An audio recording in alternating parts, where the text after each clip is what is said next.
یہاں تقریباً 80,000 سے بھی زیادہ باگھوں کا شکار کیا گیا تھا، جس کی وجہ سے باگھوں کی پرجاتی ولپتی کی کگار پر آ گئی تھی۔ تو بچوں پھر ایک ٹائم ایسا آیا تھا کہ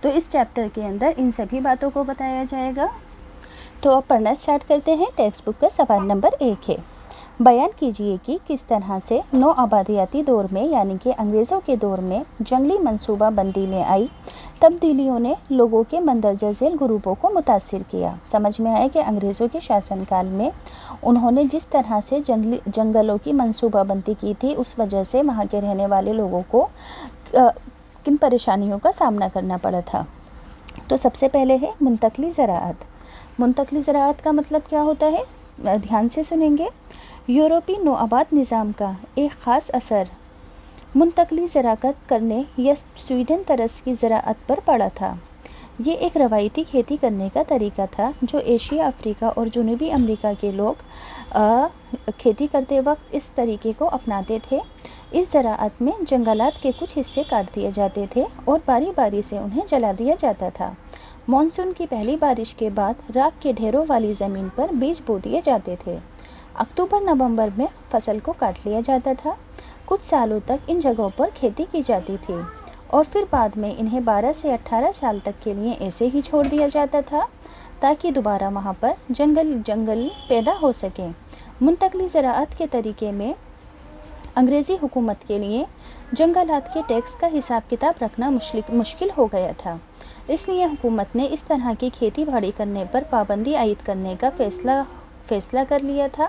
مجبور ہو کر کسانوں نے اس وجہ سے بغاوتیں شروع کر دی تھیں، کیونکہ وہ لوگ منتقلی زراعت کرتے تھے اور انگریزوں کے لیے ایسی زمین کا حساب کتاب رکھنا مشکل ہو گیا تھا اور انہوں نے منتقلی زراعت کرنے پر پینلٹی لگا دی تھی، تو اسی وجہ سے کسان بغاوت کرنے پر مجبور ہو گئے تھے۔ اب ہے خانہ بدوش اور چراگاہ کا گروپ۔ خانہ بدوش لوگوں نے چراگاہوں کی تلاش میں ایک مقام سے دوسرے مقام کی طرف کوچ کیا۔ حکومت کے ذریعے جو نیا ایکٹ لاگو کیا گیا تھا اس کی وجہ سے انہوں نے چرائی کا حق کھو دیا تھا، یعنی کہ حکومت نے چرواہوں کو چرائی نہ کرنے کے لیے کہا تھا جنگلوں کے اندر اپنے جانوروں کو لے جا کر۔ اس طرح چراگاہوں کے گروپ بھی نئے قوانین سے متاثر ہوئے تھے، پریشان ہوئے تھے۔ اس سے پہلے یہ لوگ جنگلوں کے پاس ہی رہتے تھے اور ہرن، خرگوش اور دیگر طرح کے چھوٹے چھوٹے مویشیوں کا شکار کر کے زندگی کی گزر بسر کرتے تھے۔ جنگلات سے متعلق قوانین کی وجہ سے ان کی روایتی حقوق متاثر ہوئے تھے۔ اب شکار کرنے پر بھی پابندی لگائی گئی تھی۔ ان میں سے کچھ لوگوں کو مجرم آدیواسی کہا جانے لگا اور انہیں حکومت کی تحویل میں کارخانوں، کانوں اور باغوں میں کام کرنے کے لیے مجبور کیا گیا۔ اگلا ہے لکڑی اور جنگلی پیداوار کی تجارت میں لگی فرمیں۔ لکڑی کاروبار کرنے والے تاجروں کو اس دور میں بہت منافع ہوا تھا۔ انہیں برطانوی حکومت کی مکمل حمایت حاصل ہو گئی تھی، کیونکہ برطانوی حکومت کو لکڑی کی ضرورت تھی۔ کس کس کام کے لیے تھی وہ میں نے آپ کو اسٹارٹنگ میں سمجھا دیا ہے۔ چونکہ جہاز رانی اور ریلوے کی توسیع و ترقی کی وجہ سے لکڑی کی مانگ بہت زیادہ بڑھ گئی تھی، اس لیے لکڑی کے تاجروں کے منافع کی شرح میں کئی گنا اضافہ ہو گیا تھا۔ ان تاجروں نے مقامی لوگوں کو مختلف قسم کی جنگلی پیداوار کو اکٹھا کرنے کے لیے ملازمتیں بھی عطا کی تھیں اور ان کے ذریعے بھی بہت سا پیسہ کمایا تھا۔ بڑے بڑے تاجروں نے عام لوگوں سے باغان مالک، زیادہ تر باغان کے مالک یورپین ہی تھے۔ وہ چائے، کافی اور نیل وغیرہ کی کھیتی کر کے زیادہ سے زیادہ منافع کماتے تھے اور مقامی لوگوں کا خوب استحصال کرتے تھے۔ جنگلوں کو کاٹ دیا تھا انہوں نے ان چیزوں کے باغان بنانے کی وجہ سے۔ یہ لوگ بے زمین مزدوروں کو بھی اپنے استحصال کا نشانہ بناتے تھے اور ان کو پریشان کر کے زبردستی کم مزدوری پر کام کرواتے تھے۔ آگے ہے برطانوی افسران جو شکار میں مشغول رہتے تھے۔ ایک طرف تو آدیواسی اور خانہ بدوشوں کے لیے شکار پر پابندی لگا دی گئی تھی اور ان لوگوں کو جانور چلانے تک کے حقوق نہیں دیے گئے تھے، پر دوسری طرف راجہ مہاراجاؤں اور ان کے دربار میں رہنے والے انگریز افسران اور دیگر سرکاری افسران کو شکار کرنے پر کوئی پابندی نہیں تھی۔ انہوں نے اپنے شوق کو پورا کرنے کے لیے یہ دلیل پیش کی تھی کہ وہ لوگوں کو شیر، چیتا اور دیگر جنگلی جانوروں کا شکار کر کے خطرات سے بچا رہے ہیں۔